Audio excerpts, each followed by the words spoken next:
আমার অন্যে তুমি প্রতিপালিত, তোমার কন্যার সঙ্গে আমার পুত্রের যদি বিবাহ না দাও, এই রাজ্য থেকে তোমাকে তাড়িয়ে দেব। পত্র লইয়ামো মন্ত্রী আজ চলে ধীরে ধীরে, পত্র লইয়া মন্ত্রী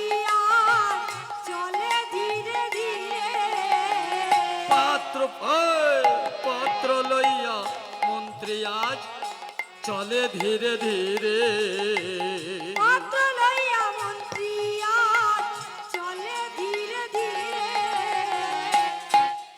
ইন্দ্রসেনের রাজ্যে আজি।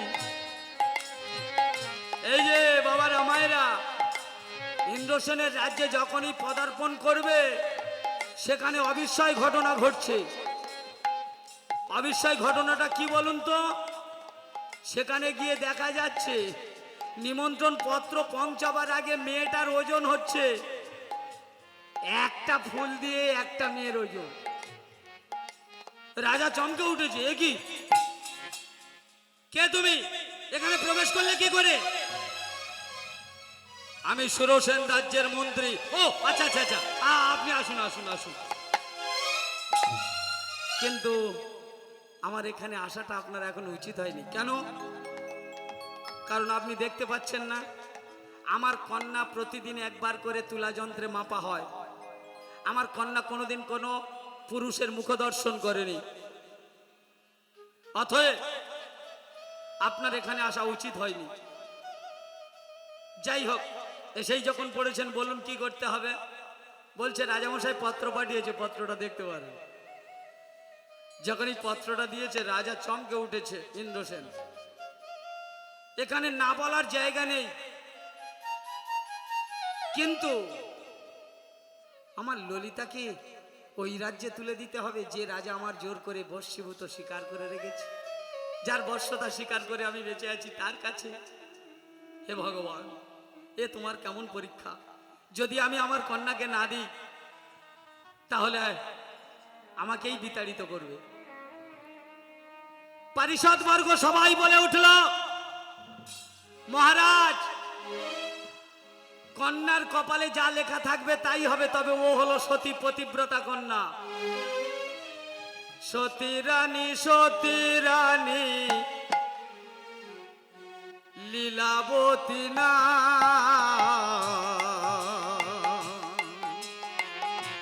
দিনন্তে মন্দিরে যেয়ে গায়ে যে কৃষ্ণ নাম। সতী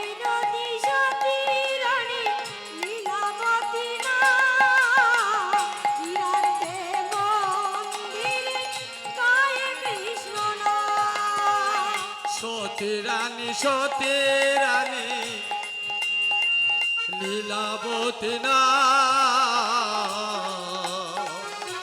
দিন অন্তে কৃষ্ণ সেবা কৃষ্ণ গান গায়ে যে অনুখা।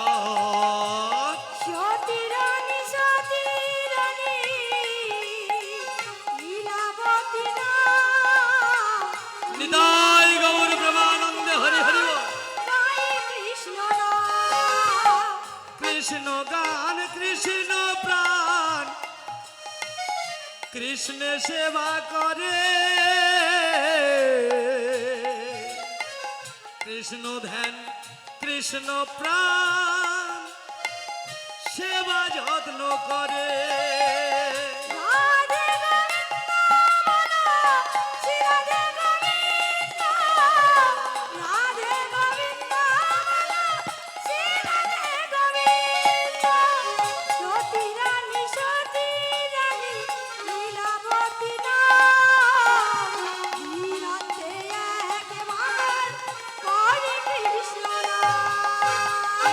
রাধা রানী কি, শ্যাম সুন্দর কি, গিরিধারী লাল কি।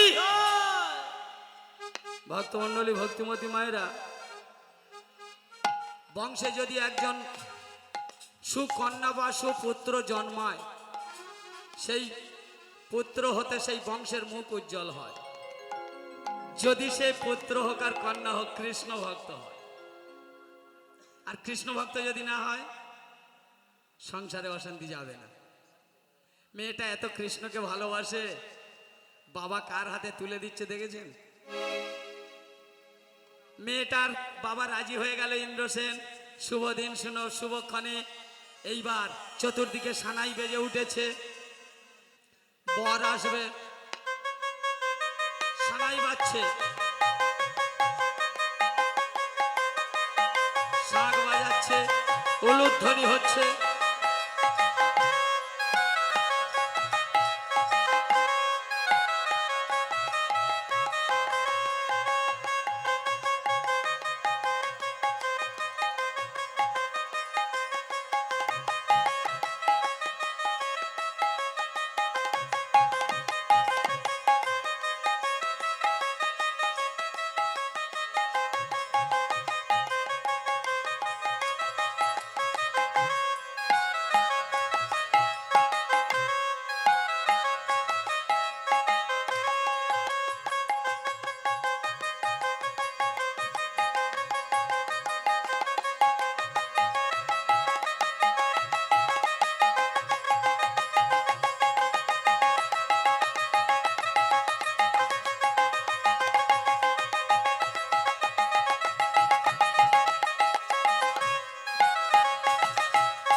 এই যে শাঁখ বেজেছে, সানাই বাজছে, নর্তকী নৃত্য করছে, কিন্তু বর এলো না।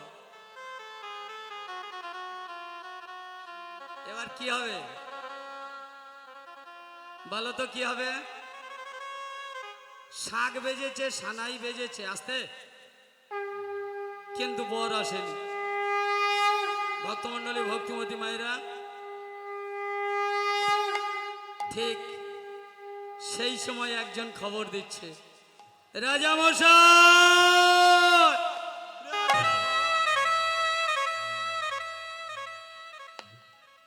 রাজামশাই।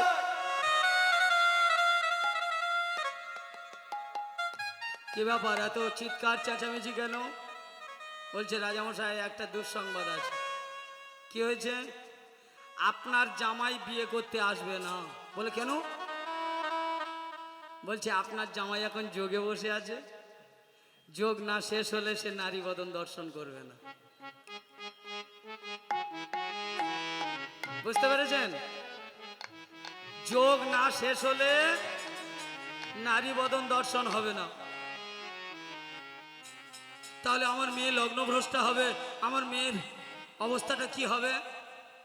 বলছে কুমার একটা যুক্তি স্থির করেছে। কি না, কুমার যুক্তি স্থির করেছে, এই যে তরবারি পাঠিয়েছে, এই তরবারির মাথায় মালাটা দান করতে হবে। তখনকার দিনে এইভাবে রেয়াজ ছিল। বলছে এই তরবারি মাল্যদান করে তোমাকে শ্বশুর বাড়ি যেতে হবে, যোগ শেষ হলে তোমার স্বামী তোমার কাছে ধরা দেবে। ভক্তমণ্ডলী, ভক্তিমতী মায়ের এটা হয়, কিন্তু অকর্তা সময় চলে যাচ্ছে, লগ্ন শেষ হয়ে আসছে। রাজামশাই শেষ পর্যন্ত কি করেছে, বাবা পরবর্তী দলটা পাঠিয়ে দেবেন।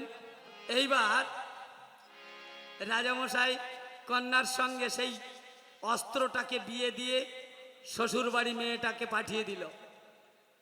এমনি ভাবে কতদিন গত হয়ে গেল, এমনি ভাবে কিছুদিন গত হয়ে গেল। স্বামী দেখিবারে ললিতা পাগল হইল, আজ পাগল হয়ে গেল গো, পাগল হয়ে গেল গো। স্বামী দেখিবারও লাগি পাগল হয়ে গেল গো। ভক্তমণ্ডলী, ভক্তিমতী মায়েরা, অনেক দিন হয়ে গেছে স্বামীর মুখ দেখেনি, আর থাকতে পারছে না। একদিন একজন দাসীকে বলছে, সত্য করে বলো না, আমার স্বামী কোথায় যোগে গেছে? বলছে ওই দেখো, তুমি জানো না তোমার পাশের ঘরে তোমার স্বামী আছে। বলে সে কি? বলে হ্যাঁ, ও তো তোমার স্বামী নয়, ও হচ্ছে বিষধর সর্প। হ্যাঁ,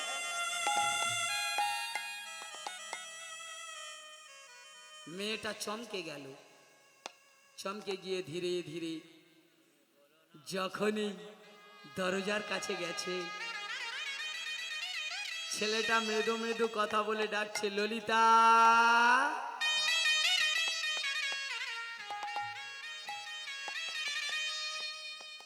তুমি এতদিন পরে এলে, তোমার জন্যে এতদিন বসে আছি, এসো আমার কাছে এসো। আচ্ছা মায়েরা, একটা বিশাল বড় যদি বিষধর সর্প হয়, তার কাছে কোনো নারী পুরুষ যেতে পারে?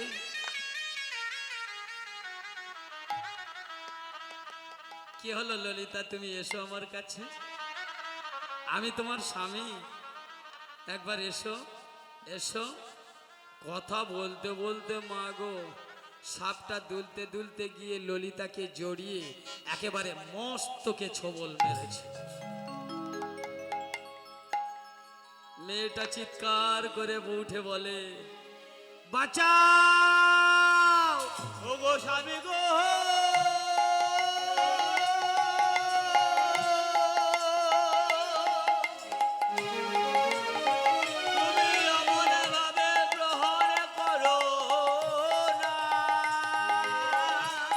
তুমি কি করলে?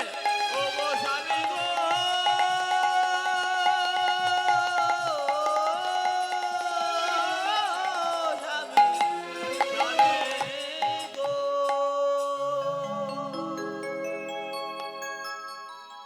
ভালোবেসে কাছে ডেকে তুমি আমার মাথায় ছোবল দিয়েলে। বলে তোমার মনে পড়ে না? সে কথা তোমার মনে পড়ে না? এই সর্প জনমটা কার জন্য হয়েছে? এই জনমটা তোমার জন্য হয়েছে। দেখো, ভালো করে নয়ন মেলে দেখো, মাগো যেই না ছোবলটা দিয়েছে, সেই জ্বলন্ত ছোবলের মধ্য দিয়ে জীবনের প্রতীক ছবি ভেসে উঠল। সেই ছবির মধ্য দিয়ে দেখতে পেল যে সর্পটা আজকে সর্পদেহ ধরে আছে, এটা সর্প নয়, এর নাম হলো কৃষ্ণ ভক্ত নাগেশ্বর।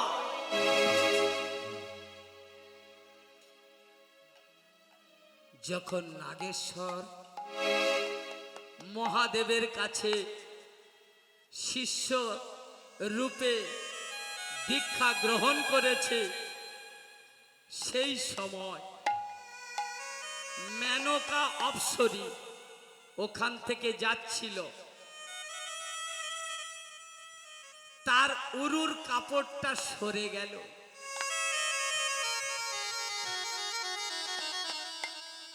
গুরুর কাছে মন্ত্র শিখতে শিখতে হঠাৎ চোখটা পড়ে গেল রামরম্ভা উরুর দিকে। মহাদেব অভিশাপ দিল, ওরে কুলাঙ্গা, কৃষ্ণ সম্বন্ধে তোকে জানাচ্ছি, আর তোর নারীর প্রতি আসক্ত জেগেছে। আমি তোকে অভিশাপ দিচ্ছি, মনুষ্য লোকে গিয়ে তোর সর্প দেহ ধারণ করতে হবে। না না বলো না,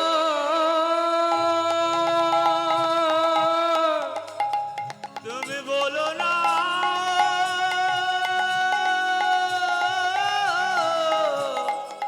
বলো বলো না।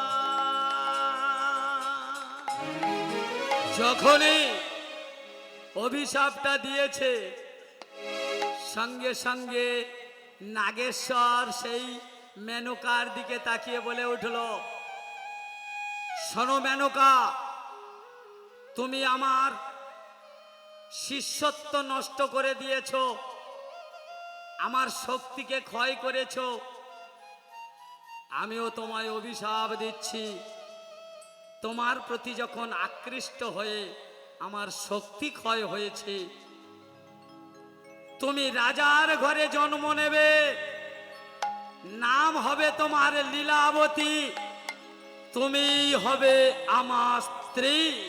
তুমি হবে আমার স্ত্রী। মহাদেব বললেন, আধার জামি একা আমি খুঁজি গো তোমার,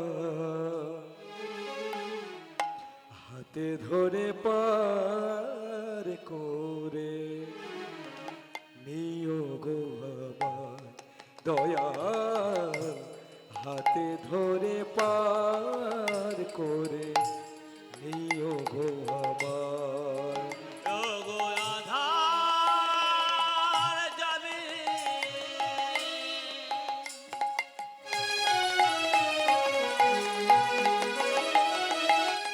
একা আমি পুজি গো তোমার, হাত ধরে পার করে দিও গো আমার দয়াল, হাত ধরে পার করে দিও গো আমার। রাধা রমন মদন মোহ ও গো গিরিধারী, অহরহ বংশী ধ্বনি শুনি গো তোমারি। রাধা রমন মদন মোহন,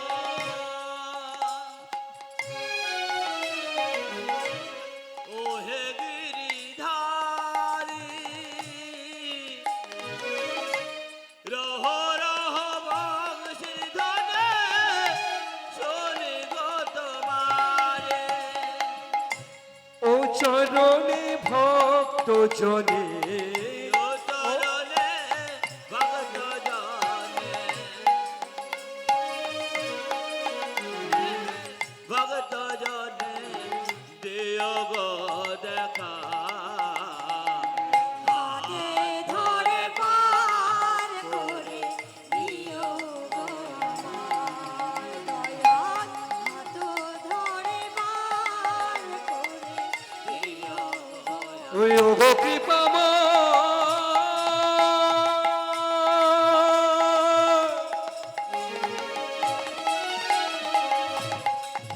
ও গো লীলাময়,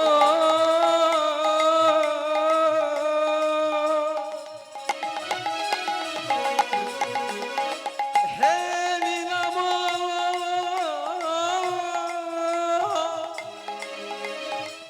ও গো করুণা